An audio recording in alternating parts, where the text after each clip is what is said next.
Hello everyone. Thank you for joining this webinar today.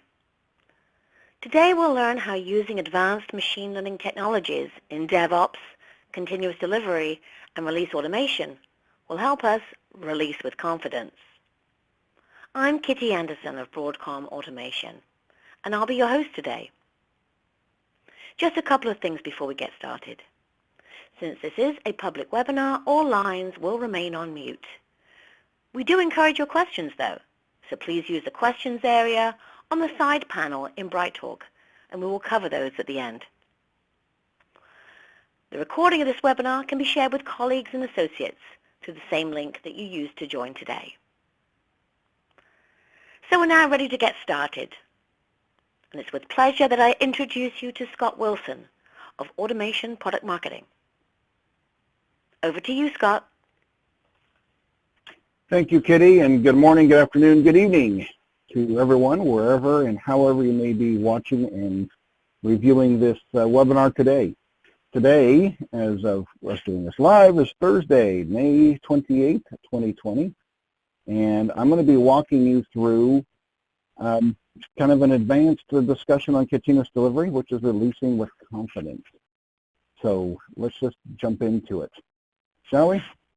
So the first thing, what are some of the challenges with having confidence in what it is that you're releasing? I mean, I think we all know what continuous delivery is. We think we know what the objectives are and so forth, but yet sometimes there's still this bit of being a little skittish on pushing something out to production. And I just want to talk about some of the reasons why we might be a little hesitant, or if we're not hesitant, why we have to quickly respond to outages and fix things in a hurry. So the stats, the data says this: 77% of CEOs say software quality needs to improve. So sometimes this little hesitancy or skittishness isn't coming from technicians, it's coming from upper management. Continuing this theme, 78% of CEOs say they're not happy with the speed of software delivery. So not only is the C-suite doubting the quality of what you're producing and delivering to your customers, they also want it to come faster. I find that a little bit of ironic. Yeah, the quality is poor, but we still need to go faster. And then this last number here, 73% of companies compile complete requirements before doing any developments, which is more of a waterfall methodology as opposed to an agile methodology, which is very stunning, but perhaps not very surprising when a lot of the companies that I think are a little bit laggards in the DevOps space are the very large companies. Not that there aren't small pockets doing DevOps within these companies, because I know for a fact there are, but the idea that it has become pervasive and continuous delivery and agile practices have become pervasive in large organizations, I think that number suggests that that's why that hasn't quite happened yet. Let's just keep going on. So what does this mean? So we looked at some of the data, the irony in the C-suite, the impedance probably, so that a lot of monoliths, a lot of organizations are rewriting. Well, one of the reasons why it's very difficult to release with confidence, right, is you do kind of have this trifecta, the classic trifecta, the triad. You got quality versus speed versus resilience. And in order to be able to release with confidence, you have to be able to embody all of these things. So it's very critical that, I mean, it's easy to go fast. Maybe I shouldn't say it's easy, but I think it's relatively easy. There are automation technologies out in the world that you can buy, you can open source solutions you can use, you can write your own. There's a way to go fast, and the agile methodology of breaking things down to 2-week sprints would allow you to go faster. And we all know the stories of the Amazons and the Googles and Microsoft and on, how they're delivering application updates X number of times per day, right? So going fast, I don't think is really a problem. But where the problem comes in is the quality of what you ship and the resiliency of what is actually deployed once it's out in the hands of the customers. These are the greater challenges and the greater emphasis and the things we want to talk about here today in our presentation. So Common challenges with our continuous delivery pipelines at the enterprise. One of the reasons why I think that third dot was there, and when we talked at the beginning, some of the stats at the beginning, right, that first slide, one of the reasons why I think that bottom slide was the way it was because we have massive complexity at the enterprise level, don't we? They have large monolith apps. Some of them are in-house written. Many of them have been tweaked or updated since they were actually written, but you have additional commercial off-the-shelf tools, right, that you have purchased. And those add a lot of complexity. And it makes it very hard for you to be agile when you've got some large Siebel-based application, not to pick on Siebel, or some large SAP application, right? Or anyways, you guys know these big monoliths that exist there. We also have that legacy of that a lot of these applications were built on some of the large middleware frameworks like WebSphere, WebLogic. These things haven't gone away and they're still out there, right? So we got complexity at the mainframe, and not just the big, large monolithic apps, but also consider at the enterprise level, you nowadays have everything from mainframe all the way up to microservices. You got everything, right? And so it makes it hard to do this continuous delivery thing, this DevOps thing, and to also do it at a high quality, at velocity, with a high level of confidence of what is actually produced. So next thing, you've got the crippling bottlenecks in testing and other processes and other regulatory requirements. It's often hard to track the content and quality of what you release in these complex environments. And then, you do have automation, but it's siloed, isn't it?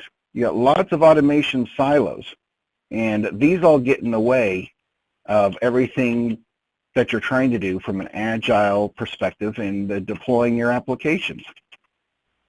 Okay, so enough on that. Let's just go ahead and move on. So continuous delivery, we know, is a key DevOps methodology, but it needs to be just I think a little broader. There's a great book to read on it. I'll cover that at the end. But the thing I think people think about with continuous delivery is they think, yeah, we just need to go fast, or they say it's CI/CD, right? Continuous integration plus continuous delivery. Well, what I've done is I've broken down what I believe continuous delivery is, and if it's not written in any books, it's what it should, just from my years of experience running an IT organization and so forth. Yes, you have to be doing continuous integration. You must be doing continuous integration. There's no way to get around it, right? That's just a must. Then there's continuous testing that must go on top of that. Now, we tend to think of testing as in test automation. There's quality tools that'll let you run automated tests. It's not enough. What's funny is that continuous integration pushes this agile methodology for us, but then you run smack dab into QA teams that are basically running their testing and waterfall methodologies. So this is a huge bottleneck. We'll cover that in a minute. Then you've got deployment automation. That's just a must. And the same automation mechanics you use to deploy your applications in lower environments must be the same ones that you do in production environments. You need to do this so that you can have that level of confidence. When you go to production, the automation mechanics themselves have already been proven out. Just think of it like this.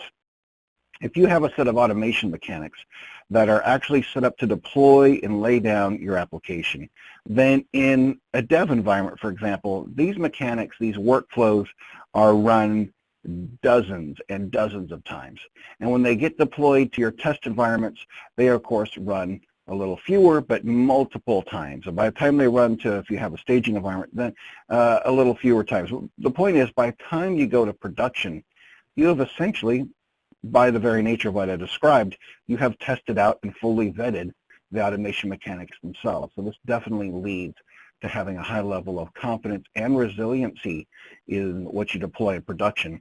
And the reason why there's resiliency in your deployment, your production deployments, is because since you have vetted out, tested, and have a good understanding of what your automation mechanics are and do. Should something go wrong, not only can you use these same mechanics to roll something back or roll forward, but those mechanics create this great audit trail, don't they? So you always know precisely what was moved to what environment with what credentials.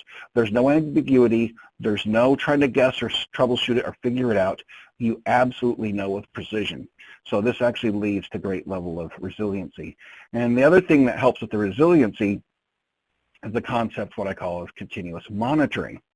So if you're going to be deploying things on a daily basis or multiple times a day, you have got to have your monitoring going on the outside in sync with this whole thing. Otherwise, you're just disconnected and your continuous delivery is siloed. We don't want it to be siloed.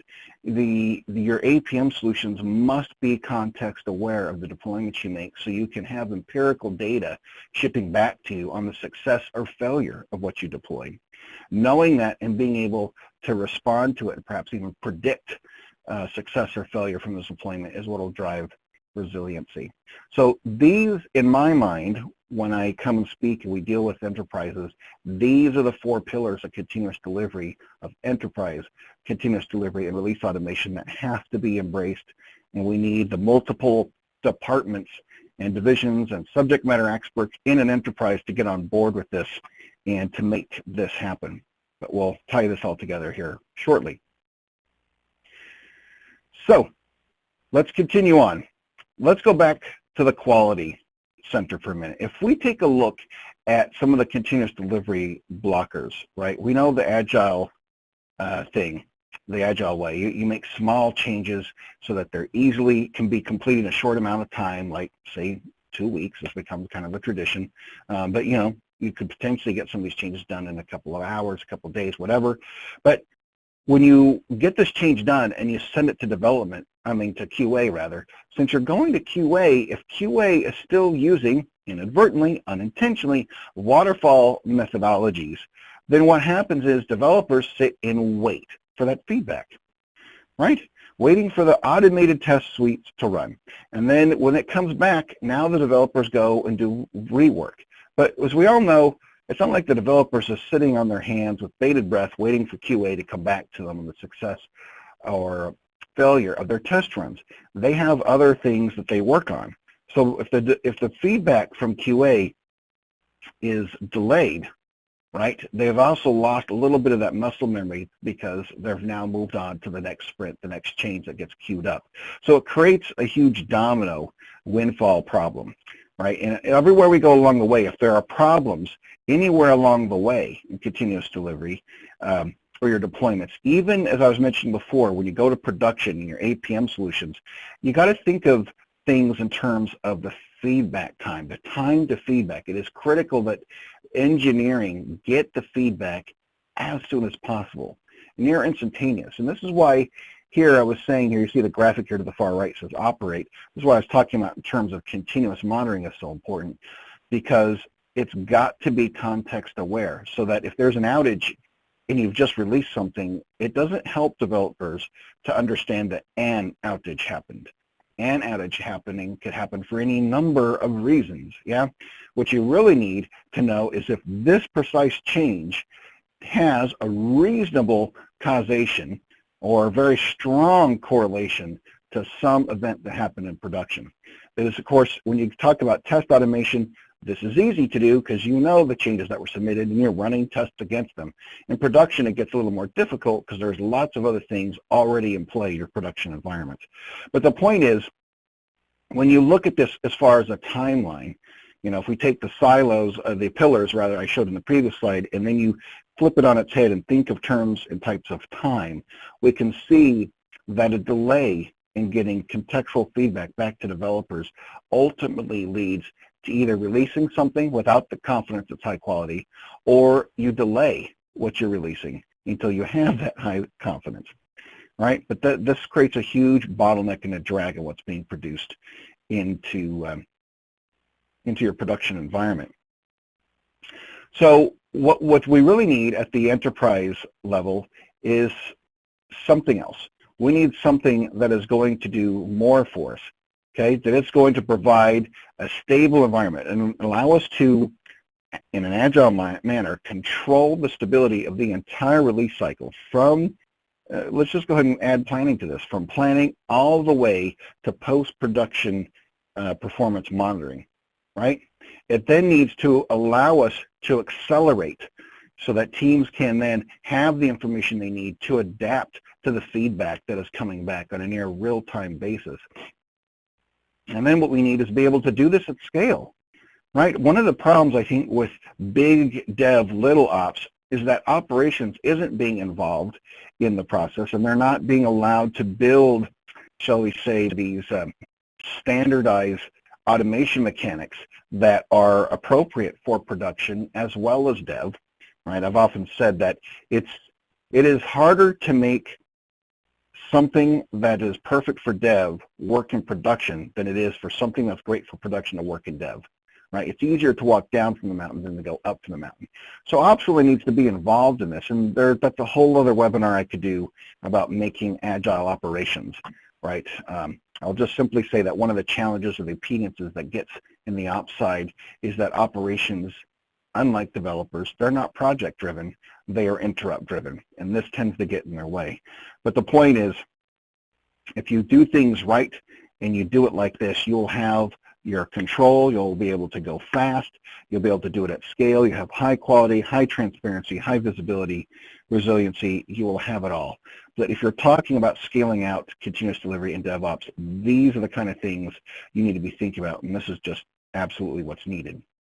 So how can we speed up testing, right? For example, I had already mentioned in a previous slide and talked about how QA is using waterfall technologies, or methodologies rather. I just want to throw out a suggestion here, just something simple.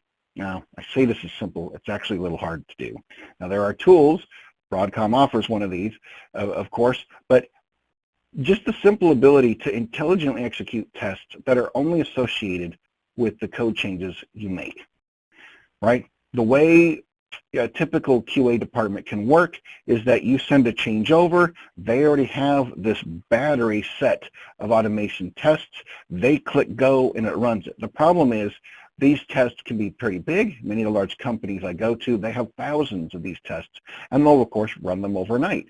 Well, that means in that scenario, a developer has to wait till the next morning to get feedback, rather than if they change just a single line in a single file, why can't they get that feedback immediately?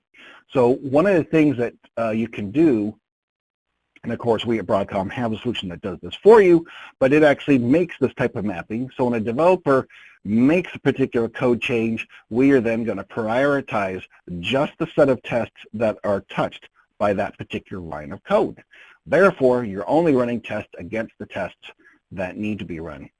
That can be a huge time saving, and in the agile world, you want to make sure that those kind of tests are executed. You don't want to just run everything every time when only one class, one object could be affected, right? And obviously, you know, kind of the secret sauce for us is we understand the dependencies of these classes that you've changed, and it can actually help you map those things out. But the point is, this is the kind of insight you can do, and if you can do this, then instead of running 10,000 tests, you're now just going to run, for example, the 5 that are affected, dependent upon that one little code change the developer made.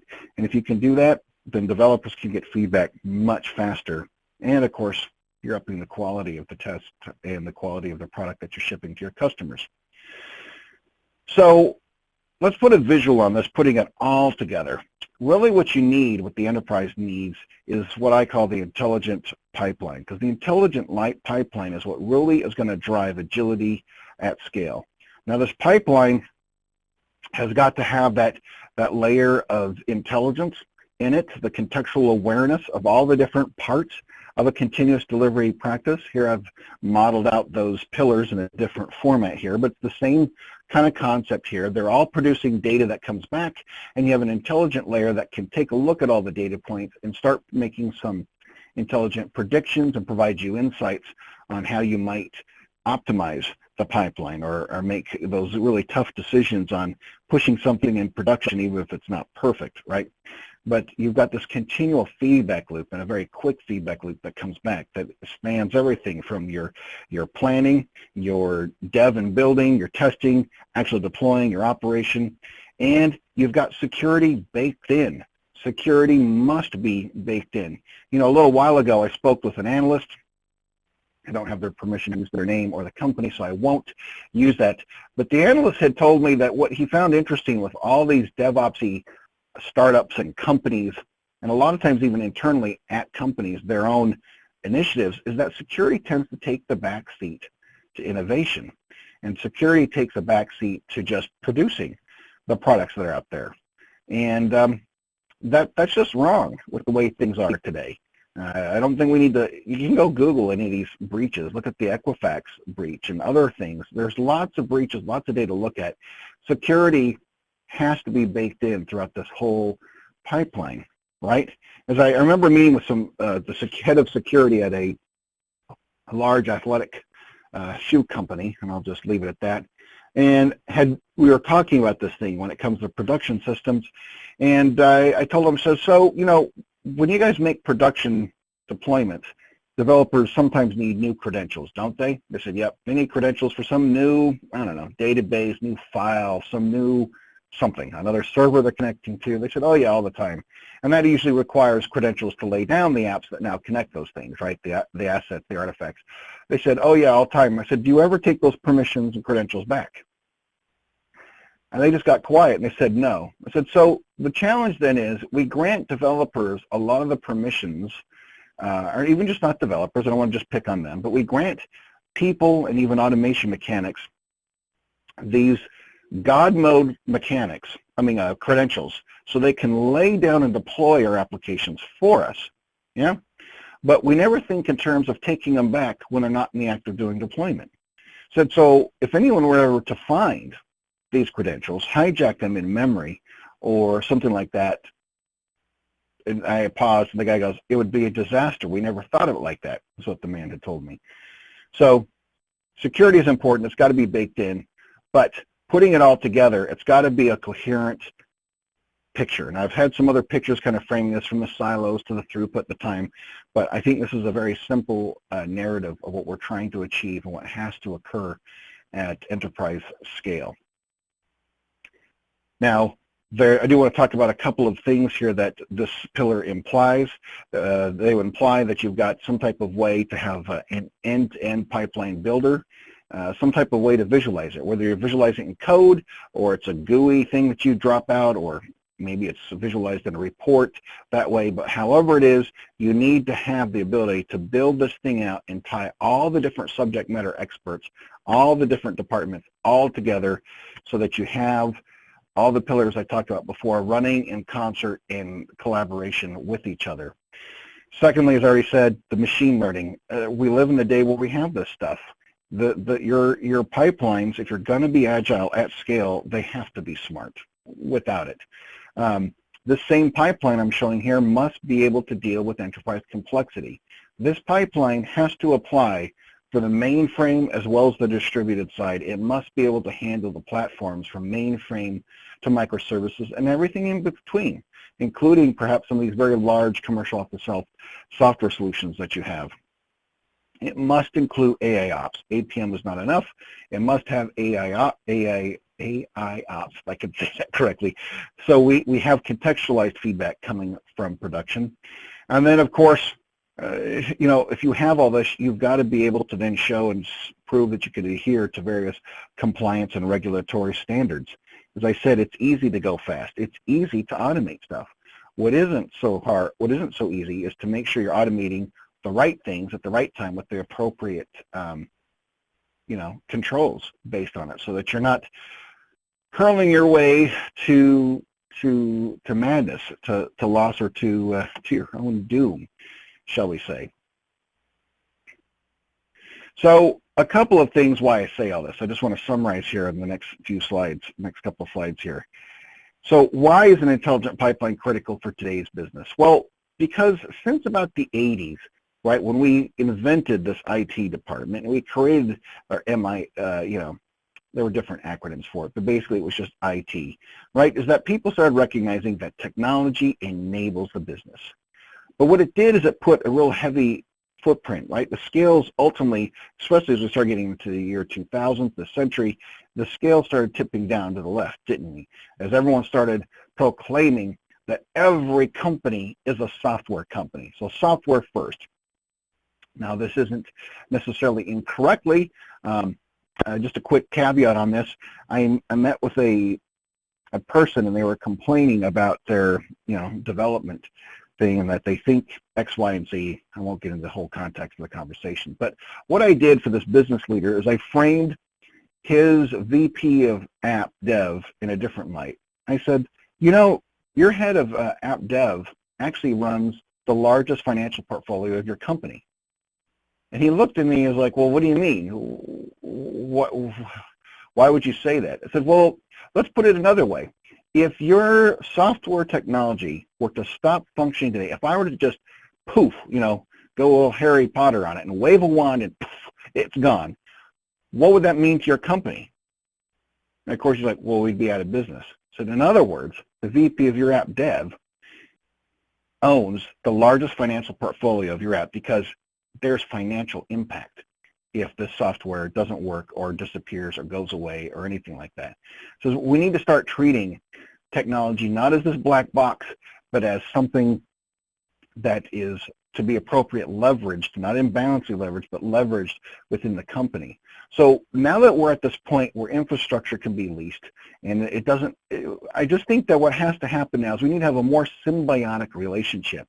If you can be agile at scale, right, and we can do the things that I talked about before, then you really allow the business people to use technology the way that they've used any other asset in their arsenal over the last few centuries of doing business.